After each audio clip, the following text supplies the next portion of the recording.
Ed Adams, and this is the Weekly Genealogy Toolkit, the podcast that helps the new genealogist get the most out of their research time and avoid the most common pitfalls. I remember about a decade ago when I was in my master's program and I was taking a course entitled The Balkan Quagmire that was all about the creation of and ultimately fragmentation of Yugoslavia. It was a fascinating course taught by a really good team of professors, but what made the course that much more interesting was that I was one of only 2 Americans in the course. Every other student in the course was from the Balkans. These folks weren't there to learn about the disintegration of Yugoslavia. They had all lived through the disintegration. They were really there to make sure that the 2 Americans in the course heard their version of the story, along with the professor's version. I got that and was sensitive to the fact that for them, this course was something different than it was for me.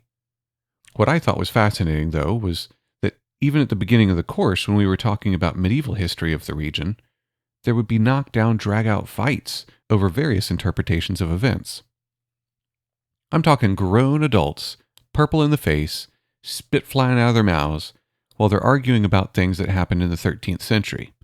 It occurred to me that if you live in a relatively young country that has border disputes with your neighbors, and there's been a history of those borders being moved by force, history is no longer an idle pastime, and it becomes much more a part of your now.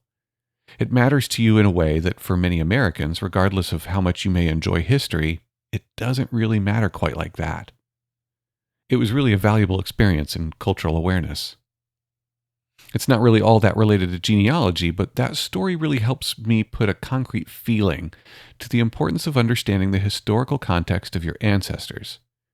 Because it's all history to us, sitting at our desks, clicking through image after image of old documents.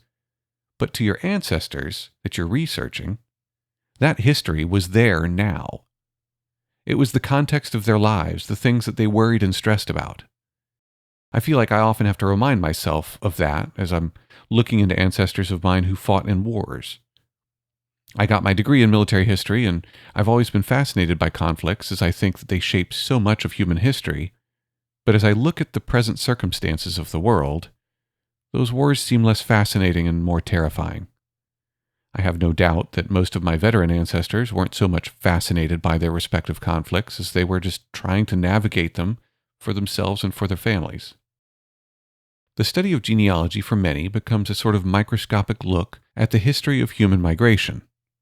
Almost universally, the people who are in a place today weren't in that place at some point in the past.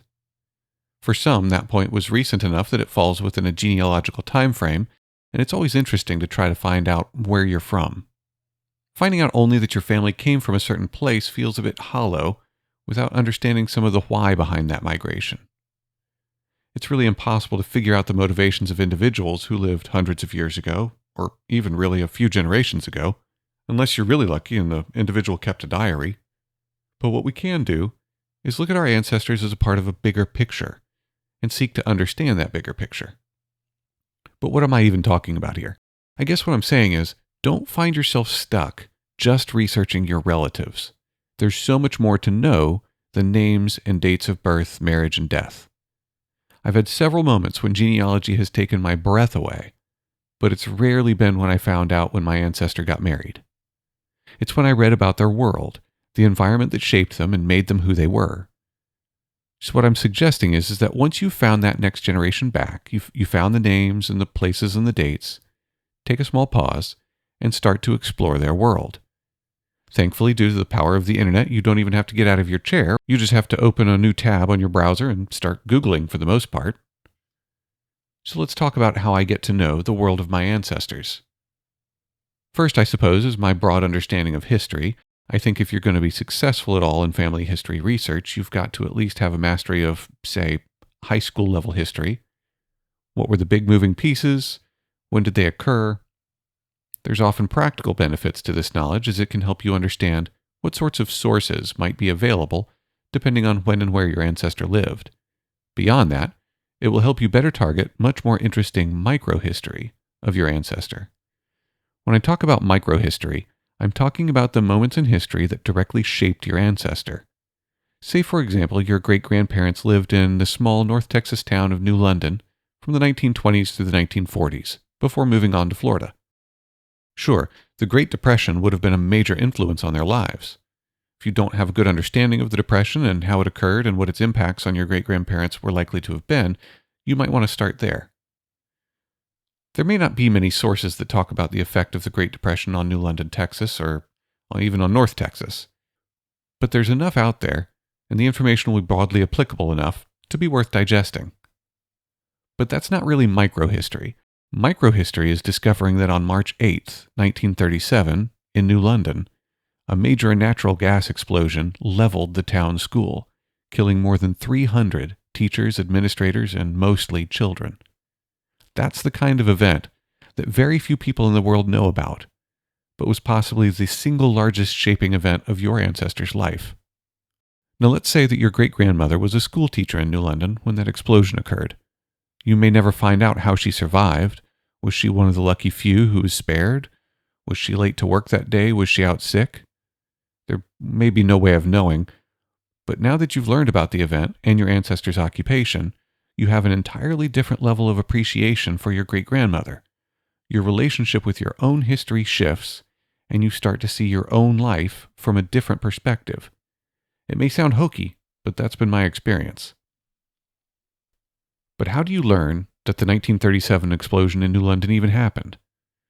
Well, in this case specifically, there's a good book by Ron Rosell published in 2012 titled My Boys and Girls Are in There, but more broadly speaking, I'll just start looking at histories of my ancestors' world from the smallest area out.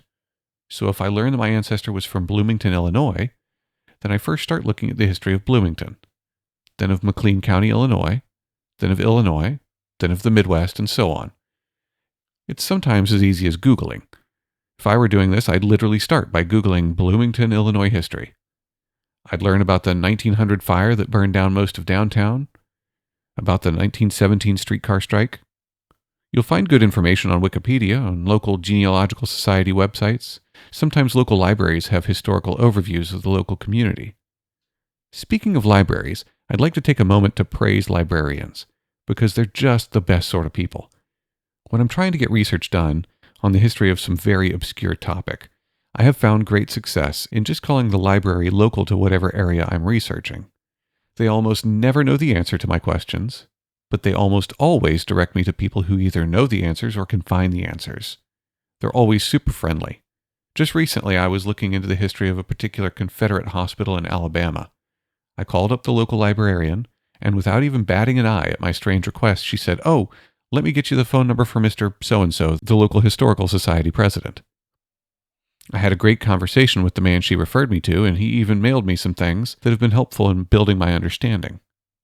But beyond Google and calling up librarians, there are plenty of resources for learning about the small bits of history often forgotten by some of the easier-to-get sources. I'm a big fan of the Arcadia publishing series called Images of America. I'm almost certain you've seen these books, as they're usually found pretty prominently in Barnes & Noble stores anywhere I've ever been. They're usually tannish in color. Their cover is dominated by an old photograph. You've seen them. They're well-researched and written. They're very well-researched and written. They're full of photographs that will really give you a feeling for the topic or location that you're researching. Also, if you can get your hands on it, check out A Bibliography of American County Histories by P. William Philby. It can be pricey, especially for a book that's just going to point you to other books, but I don't know of a more exhaustive listing of published histories of American counties. Going back to Google, don't fall into the trap of just using the all category in Google. You can find good stuff here, but you'll likely have more success if you also search using the books category. As an example, I just searched for McLean County, Illinois history in Google. I get some good results back for Wikipedia and several genealogy or museum sites, but if I instead search books for the same search item, I find 5 different works published in different eras that I can track down. Some of the books are in the public domain and can be downloaded directly from Google Books, but for others, I go to worldcat.org. It's kind of a global library card catalog, and search for the books there to see where the nearest library has them. If you can't get a copy locally, which isn't unusual, don't forget about interlibrary loan. You can often talk to your local librarian, who can coordinate with the library that has the book to get it on loan for you for a couple of weeks. I have more than once been surprised by the things that I have read in local histories. Not only will you get a rich understanding of the micro-history of your ancestor's life, but sometimes you'll even learn things about your ancestor. I once learned that one of my wife's ancestors was an architect who designed the county courthouse. Pretty interesting, especially since my wife is a pretty amazing architect herself. So that local history helped solve the question of where that particular talent of my wife's came from. But even if you don't find a great bit of information that is specifically about your ancestor, I guarantee you that building on your knowledge of the world that your ancestor occupied will help you in your research and give you a greater sense of connection with that name and set of dates on your family info sheet. So I'd encourage you to spend some time trying to understand the now of your ancestors' lives. And remember, what is distant and dry history to us was life and death, success and failure, love and hate for them. It helps turn those names into flesh and blood characters that you can identify with and help further build your understanding of who you are. I feel so strongly about this tip that it's given me the idea to produce an occasional super episode, if you will, a storytelling of a particular bit of microhistory from somewhere that I think is interesting. So, fair warning, next episode is going to be different, and it's going to be much longer than our usual 10 to 15 minutes. I probably won't do it often, maybe once a quarter or so, but I think it'll be an interesting way to spice things up and keep you inspired to dig into your own family history.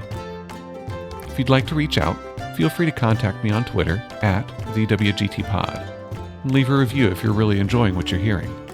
As always, though, thanks for listening, and I'll see you next time.